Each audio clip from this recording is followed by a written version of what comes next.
Bom dia, pessoal, dando continuidade ao nosso conteúdo, como eu havia falado para vocês na última aula. Hoje a gente vai continuar falando sobre o checklist de cirurgia segura, só que eu trouxe para vocês aqueles vários objetivos que eu havia citado na última aula. Hoje eu trouxe de uma forma um pouco mais ilustrativa, para vocês entenderem melhor. Vamos lá. Objetivo 1. A equipe operará o paciente certo e o local cirúrgico certo. Quais seriam as barreiras, as formas de a gente garantir que isso aconteça? Verificar se o paciente está com pulseiras de identificação, que é uma forma da gente garantir que é o paciente certo que está sendo operado.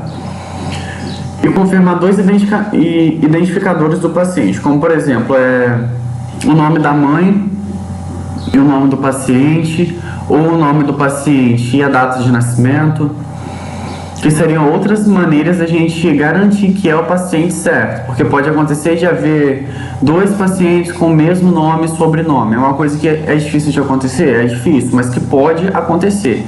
Existe essa possibilidade.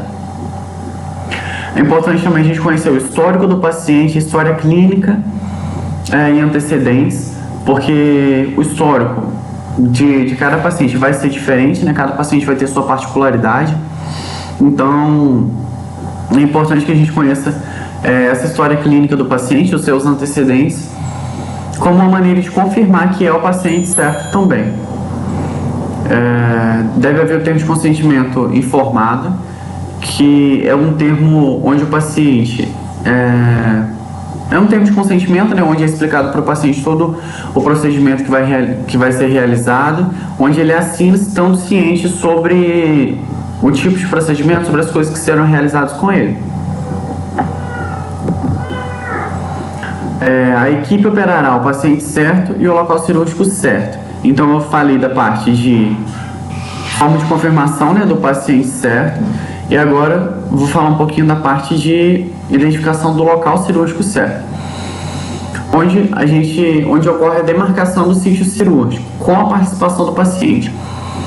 Por exemplo, antes do procedimento cirúrgico é realizado pelo médico, né, antes do paciente ser encaminhado para a sala cirúrgica, para uma caneta marcadora, que é uma caneta comum para marcação de pele. E como que isso vai acontecer? Vai ser demarcada a lateralidade, esquerda ou direita, posterior ou anterior. Se for em caso de múltiplas estruturas, por exemplo, um paciente que tem tumor de pele, ele vai retirar vários tumores da sua pele. Então é realizada a demarcação cirúrgica desses tumores com forma de garantir que todos os tumores serão retirados, por exemplo.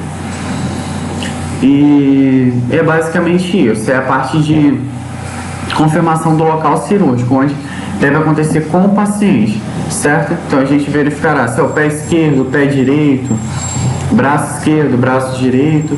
Vai depender do tipo de cirurgia que esse paciente pode ter, mas são locais que podem vir a apresentar algum tipo de erro. Ao invés de operar o braço esquerdo, vai operar o braço direito. Então, por isso que é importante a participação do paciente durante essa demarcação do sítio cirúrgico, certo?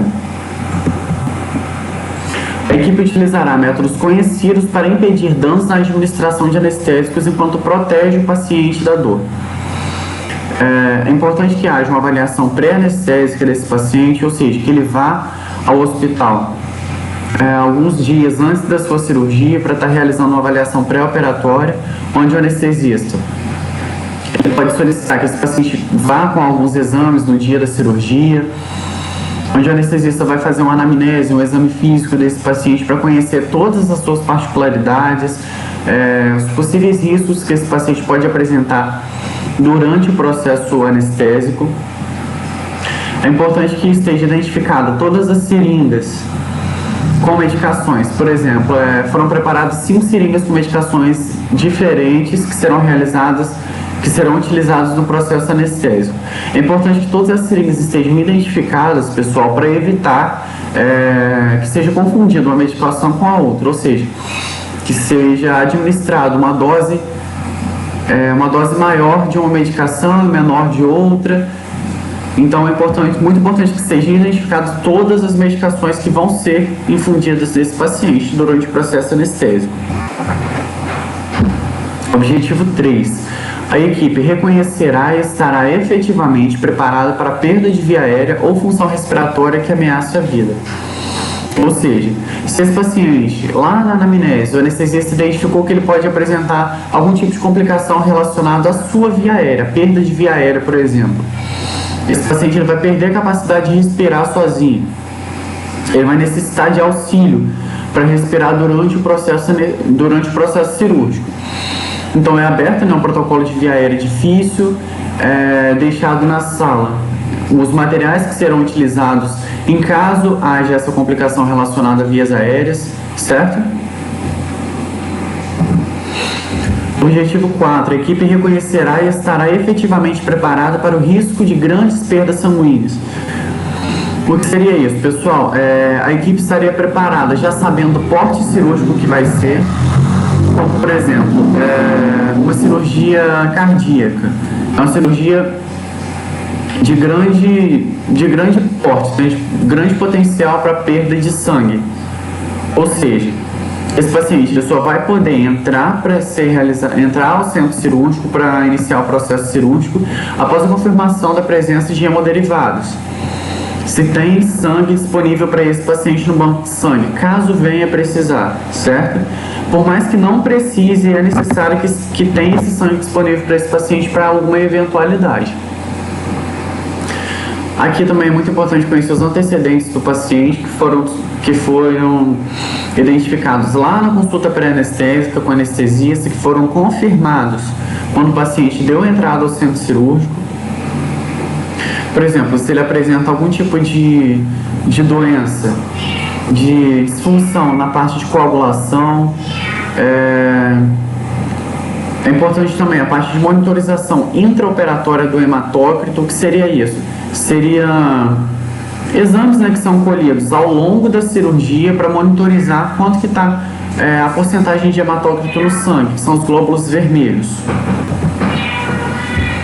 Objetivo 5. A equipe evitará a indução de reação adversa a drogas ou reação alérgica sabidamente de risco ao paciente.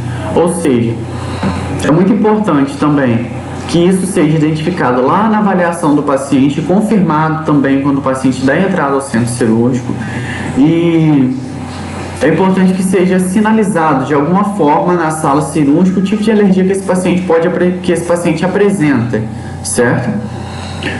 Como por exemplo, alguns pacientes têm alergia a látex.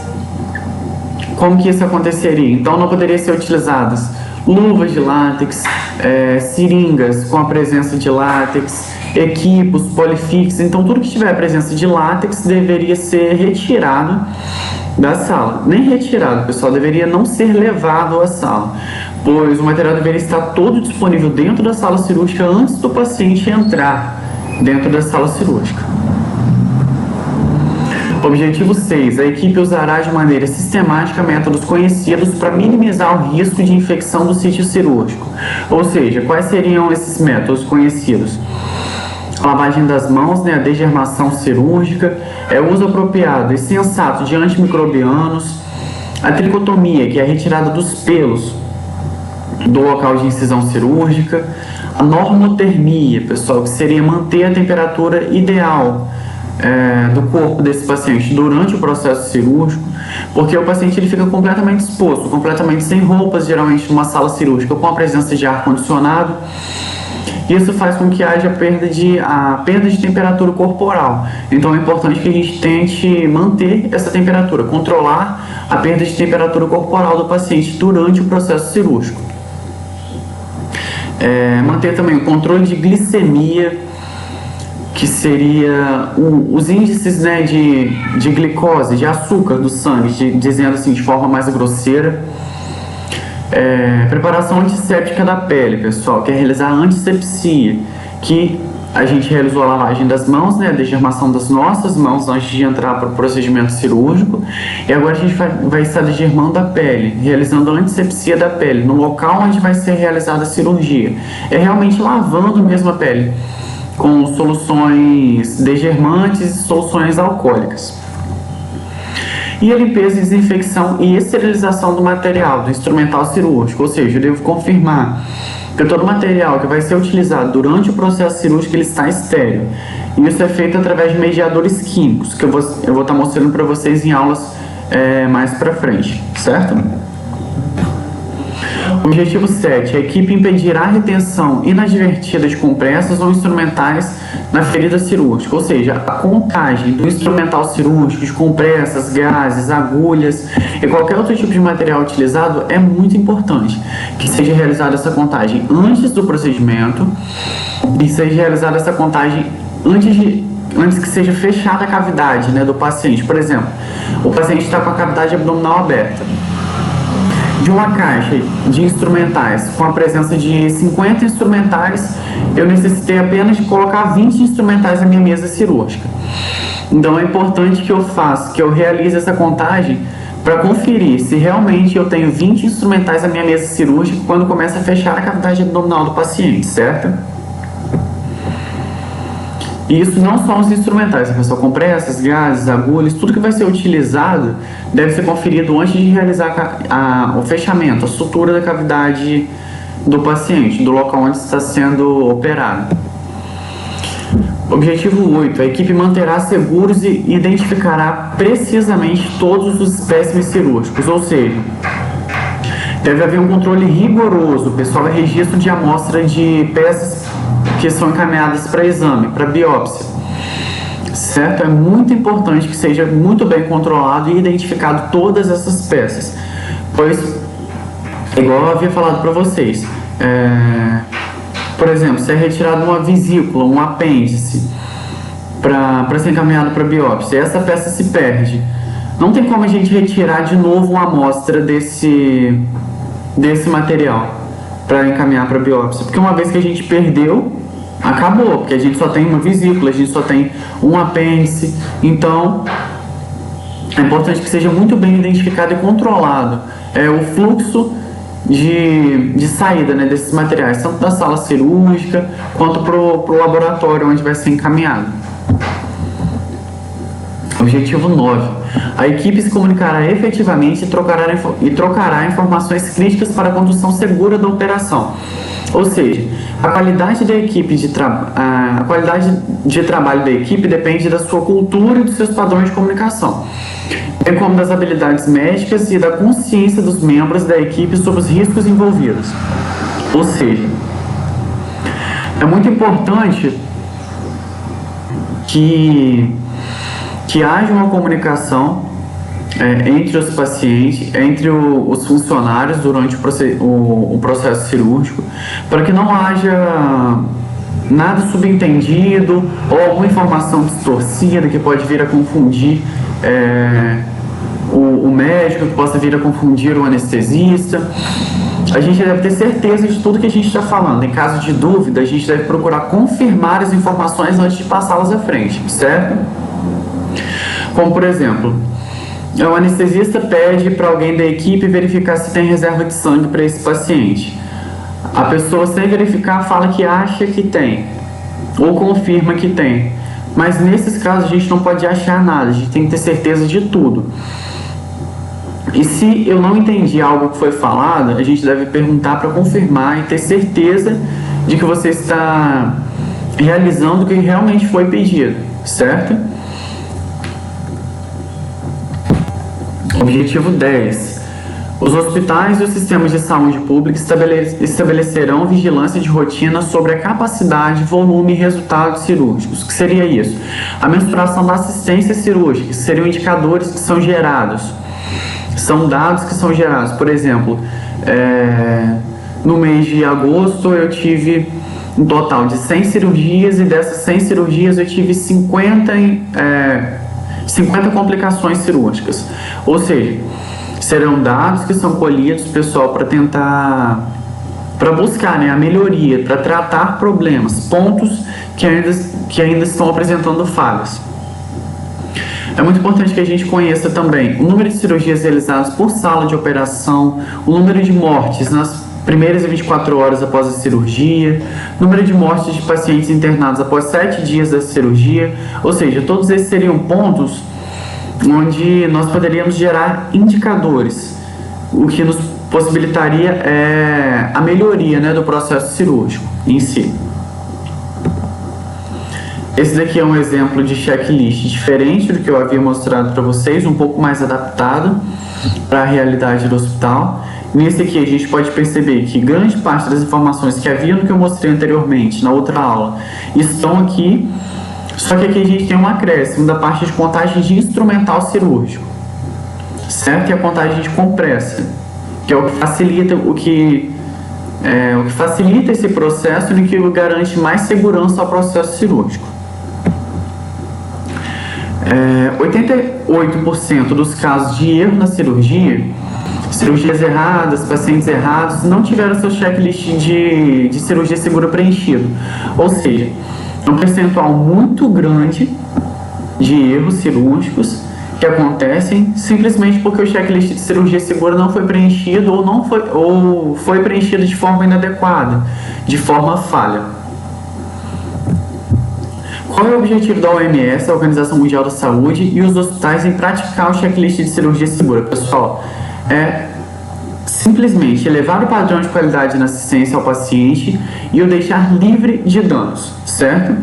Então, por mais que pareça uma coisa simples, o checklist ele tem uma importância muito grande no pré-operatório, no intraoperatório e no pós-operatório do paciente. A verificação de segurança operatória é um teatro? Não. Somente registro sem envolvimento da equipe? Não pode ser, pessoal. Não é algo que a gente faz para gerar papel, para gerar documentos. A gente deve fazer com o objetivo de reduzir danos, de proporcionar um melhor processo cirúrgico para esse paciente, sem danos, sem complicações e principalmente sem erros. O checklist cria barreiras? Sim, muitas barreiras. Ele pode mudar a cultura de segurança de um local após a sua implantação. É um processo simples, mas como eu já falei para vocês, eu reforço mais uma vez, é simples, porém é muito importante. Não vai envolver apenas os médicos, vai envolver toda a equipe de forma multidisciplinar. E não envolve somente a enfermagem, como eu falei, envolve a equipe de forma geral. O cirurgião, o anestesista, o técnico de enfermagem, o enfermeiro, o instrumentador. Então todos vamos estar envolvidos nesse processo de verificação de segurança operatória. 99,9 é um padrão de segurança para vocês? Se eu falar que em determinado centro cirúrgico a gente tem um padrão de segurança de 99,9%, você se sentiria seguro de operar nesse local? Nem tanto, pessoal, eu não me sentiria. Porque 0,1% significa erro. E se for a sua vida ou a vida de algum familiar seu?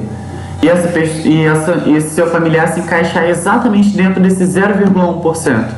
Como que a gente se sentiria? Ou seja, de forma geral, quando é feita uma pesquisa, a gente tem a presença de 20 mil prescrições erradas de remédio por ano, 15 mil quedas acidentais de pacientes recém-nascidos em hospitais por ano, 500 cirurgias incorretas por semana, 2 mil documentos perdidos por hora. Ou seja, é muito erro. São vários erros que acontecem relacionados a vários pontos. Que, quando envolve a nossa vida ou a vida de algum familiar nosso, a nossa forma de ver esse 0,1% de erro muda completamente, certo? Então a gente deve trabalhar sempre para proporcionar um padrão de segurança de 100% para todos os pacientes, independente de quem seja. Porque para o paciente 0,1 de erro pode significar a vida dele, como nesse raio-x aqui que mostra um instrumental que foi esquecido dentro do paciente. Então a gente precisa de profissionais mais comprometidos e eu acredito que vocês serão esses profissionais comprometidos. Eu acredito nisso. Então, essa aula foi mais uma aula de confirmação, né, de revisão para reforçar a importância do checklist seguro durante o processo cirúrgico, de checklist de cirurgia segura durante o processo cirúrgico. E eu espero que tenha entendido. Se tiver alguma dúvida, qualquer coisa, sugestão, vocês podem estar entrando em contato comigo, tá bom? Estou à disposição de vocês. Beijão, fiquem com Deus e até a próxima aula.